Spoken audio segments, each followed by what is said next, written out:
Hi నమస్తే, నేను మీ journalist రెహమాన్ని.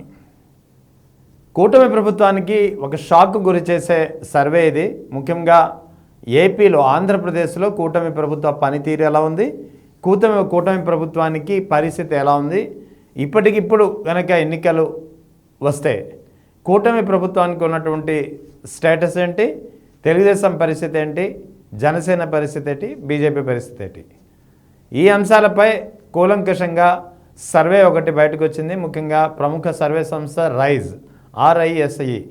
RISE చేసినటువంటి సర్వే చాలా ఆసక్తికరమైనటువంటి పరిణామాలకు తెరలేపుతోంది. ముఖ్యంగా చర్చనీయాంశంగా మారుతుంది. పొలిటికల్ సర్కిల్స్లో పెద్ద ఎత్తున ఒక చర్చకు దారితీస్తుంది రైస్ సంస్థ చేసినటువంటి సర్వే. ముఖ్యంగా కూటమి ప్రభుత్వానికి ఒక షాక్ ఇస్తుంది. వాస్తవానికి కూటమి ప్రభుత్వానికి అనుకూలంగా ఉండే సంస్థ ఇది. అటువంటి సంస్థ చేసినటువంటి సర్వేలో కూటమి ప్రభుత్వానికి వ్యతిరేకమైనటువంటి వివరాలు బయటకు వచ్చాయి. ముఖ్యంగా రైస్ చేసినటువంటి సంస్థ ప్రకారం ప్రాంతాల వారీగా దీని యొక్క సర్వే ఫలితాలు ఉన్నాయి.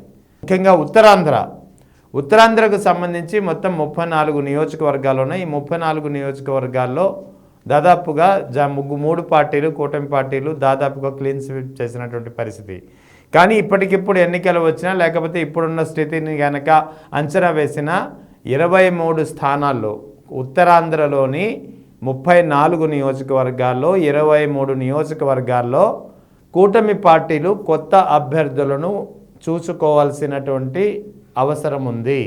అంటే 23 మంది ఎమ్మెల్యేలు, మంత్రులపై తీవ్రమైనటువంటి వ్యతిరేకత ఉంది. ఈ 23 మందిలో మెజార్టీ ఫస్ట్ టైం ఎన్నికైనటువంటి ఎమ్మెల్యేలు ఉంటే 2 మంత్రులు కూడా ఉన్నారు. ఆ 2 మంత్రులు, ఒకరు గుమ్మడి సంధ్యారాణి, రెండవది కొండపల్లి శ్రీనివాస్ పేర్లు వినిపిస్తున్నాయి. సో ఓవరాల్గా ఒక్క ఉత్తరాంధ్రలో 34 నియోజకవర్గాలు ఉంటాయి. ఈ 34 నియోజకవర్గాల్లో 23 అసెంబ్లీ నియోజకవర్గాల్లో తీవ్ర వ్యతిరేకత కనిపిస్తుంది. ఈ 23 అసెంబ్లీ నియోజకవర్గాలకు సంబంధించినటువంటి ఎమ్మెల్యే అభ్యర్థులను కనుక మార్చుకుంటేనే కూటమి గట్టెక్కే అవకాశం ఉంది. లేదా యథాతథంగా వారినే కొనసాగిస్తే మాత్రం కూటమికి ఎదురు దెబ్బ తగలడం ఖాయం అనేది రైస్ సంస్థ చెబుతోంది. 2 మంత్రుల పేర్లు వినిపిస్తున్నాయి. ఆ 2 మంత్రులు గుమ్మడి సంధ్యారాణి, కొండపల్లి శ్రీనివాస్ కావచ్చు అనేది వినిపిస్తున్నటువంటి అంశం. ఇక ఉమ్మడి ఉభయ గోదావరి జిల్లాలు, కృష్ణా, గుంటూరు, నెల్లూరు, ప్రకాశం జిల్లాలు, ఈ 5 జిల్లాలకు సంబంధించినటువంటి పరిణామం కనుక పరిశీలిస్తే ఇక్కడ కూడా దాదాపుగా 50 నుంచి 60 మంది ఎమ్మెల్యేలను పూర్తిగా మార్చుకోవాల్సినటువంటి అవసరం ఉందనేది రైస్ సంస్థ చేసినటువంటి సర్వే ద్వారా ప్రజల నుంచి అభిప్రాయాలు వ్యక్తమైనటువంటి పరిస్థితి. సో ఓవరాల్గా ఉమ్మడి ఉభయ గోదావరి జిల్లాలో ఎక్కడి నుంచి అయితే గత ఎన్నికల్లో 2024 ఎన్నికల్లో కూటమి ప్రభుత్వం చాలా ఊహించని విధంగా కోలుకుందో, ఊహించని విధంగా ఎదగడానికి కారణమైందో అక్కడ ఇప్పుడు కూటమి ప్రభుత్వానికి ఎదురు దెబ్బ తగులుతోంది. అటు బీజేపీ, జనసేన పరిస్థితి కూడా చాలా ఘోరంగా ఉంది ఈ జిల్లాల్లో. ఇక రాయలసీమ ప్రాంతంలో కూడా అదే పరిస్థితి. రాయలసీమ ప్రాంతంలో కూటమి ప్రభుత్వం, వాస్తవానికి కూటమి 3 పార్టీలు, రాయలసీమలో వాస్తవానికి వైఎస్ఆర్ కాంగ్రెస్ పార్టీకి పట్టు ఉండే ప్రాంతమైనప్పటికీ గత ఎన్నికల్లో మాత్రం అందుకు విభిన్నమైనటువంటి పరిస్థితి ఎదురైంది. వైఎస్ఆర్ కాంగ్రెస్ పార్టీకి కూడా ఎదురుగాలి వీచినటువంటి పరిస్థితి. అటువంటి రాయలసీమలో గనకానికి ఇప్పుడు పరిస్థితి పూర్తిగా మారిపోయింది. పూర్తిగా వైఎస్ఆర్ కాంగ్రెస్ పార్టీకి వన్ సైడెడ్గా అక్కడ పరిస్థితి ఉందనేది రైస్ సంస్థ చేసినటువంటి సర్వే ద్వారా తెలుస్తోంది. అక్కడ కూడా చాలామంది ఎమ్మెల్యేలపై, ముఖ్యంగా దాదాపుగా 35 మంది ఎమ్మెల్యేలపై తీవ్రమైనటువంటి వ్యతిరేకత కనిపిస్తోందని సర్వే సంస్థ రైస్ చేసినటువంటి సర్వేలో తేలింది. ఇది ఓవరాల్గా కూటమికి సంబంధించినటువంటి అంశం. ఓవరాల్గా చూస్తే మాత్రం కూటమికి సంబంధించినటువంటి, అంటే తెలుగుదేశం, జనసేన, బీజేపీ, ఈ 3 పార్టీలకు 164 మంది ఎమ్మెల్యేలు ఉన్నారు. ఇందులో జనసేనకు 21 మంది, బీజేపీకు 8 మంది, మిగిలినవన్నీ తెలుగుదేశం పార్టీ ఎమ్మెల్యేలు.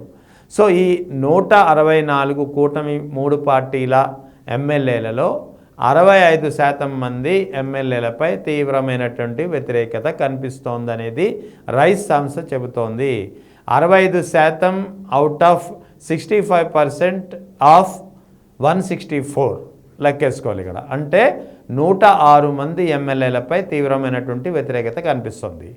ఇది నిజంగానే చాలా షాకింగ్ అంశం అని చెప్పవచ్చు. ఇప్పటికిప్పుడు ఎన్నికలు వచ్చినా ఇదే పరిస్థితి, ఎన్నికలు రాకపోయినా సరే ప్రస్తుతం గనక కూటమి పార్టీలోని 164 మంది ఎమ్మెల్యేలో 106 మంది ఎమ్మెల్యేలపై తీవ్రమైనటువంటి వ్యతిరేకత వ్యక్తమవుతోంది నియోజకవర్గాల్లో అనేది రైస్ సంస్థ చెబుతున్నటువంటి సర్వే. ఈ 106 మంది ఎమ్మెల్యే స్థానాలు 106 స్థానాల్లో గనక నియోజకవర్గాల్లో గనక అభ్యర్థులను మార్చుకుంటేనే కూటమి ప్రభుత్వం 2029 ఎన్నికల్లో గట్టెక్కే అవకాశాలు ఉన్నాయి, లేకపోతే లేదు అనేది రైస్ సంస్థ చెబుతోంది. ఇక రెండవ ప్రధానమైనటువంటి పార్టీ కూటమిలో జనసేన 21 స్థానాల్లో పోటీ చేసింది, 21 కూడా గెలుచుకుంది 2024 ఎన్నికల్లో. అంటే 100% స్ట్రైక్ రేట్ సాధించామని చెప్పి జనసేన చాలా గొప్పగా చెప్పుకుంటుంది. కానీ ఇటీవల జరిగినటువంటి పరిణామాలు చాలా ఉన్నాయి. ముఖ్యంగా కాపు సామాజిక వర్గంలో ఏ కాపు సామాజిక వర్గం అయితే 2024 ఎన్నికల్లో కూటమి ప్రభుత్వానికి వెంటగానే అండగా నిలిచిందో, ఏ కాపు సామాజిక వర్గం అయితే జనసేనను పెద్ద ఎత్తున ఆదరించిందో ఆ సామాజిక వర్గం క్రమంగా దూరం అవుతున్నటువంటి పరిస్థితి అనేది గత కొద్ది కాలంగా ఒక చర్చ నడుస్తోంది. ఇప్పుడు రైస్ సంస్థ చేసినటువంటి సర్వేలో క్లియర్ కట్గా క్రిస్టల్ క్లియర్గా ఇదే మాట ఇదే అభిప్రాయం వ్యక్తమైంది. మరోసారి 21 మంది జనసేన ఎమ్మెల్యేలు పూర్తిగా ఈసారి ఓడిపోనున్నారు.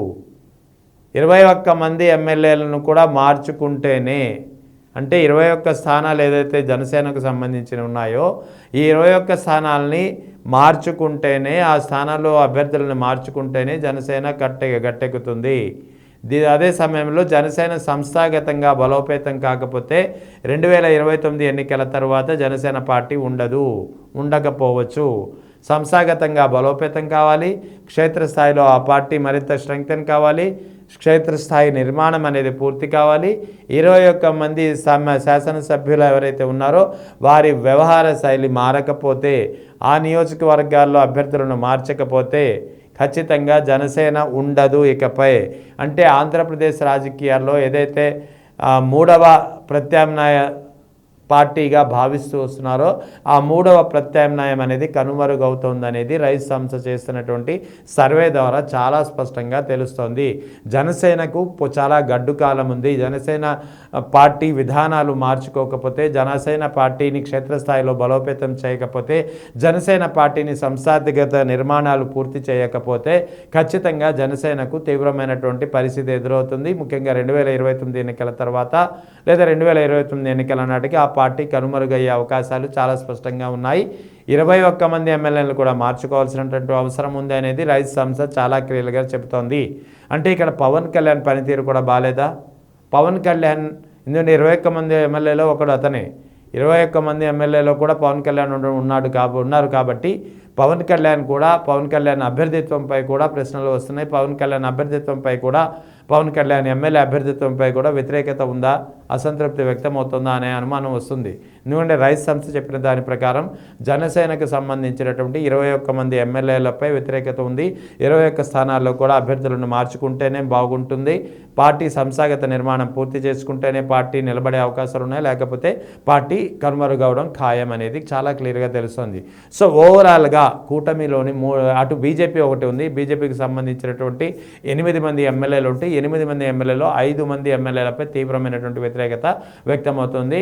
అందులో ప్రధానంగా కనిపించేది తూర్పుగోదావరి జిల్లా నుంచి అనపర్తి నియోజకవర్గంలో మాత్రం చాలా క్లియర్ కట్ ఒక యాంటీ ఇంకంబెన్సీ మాత్రం చాలా స్పష్టంగా కనిపిస్తోంది అనేది రైస్ సంస్థ చెబుతోంది.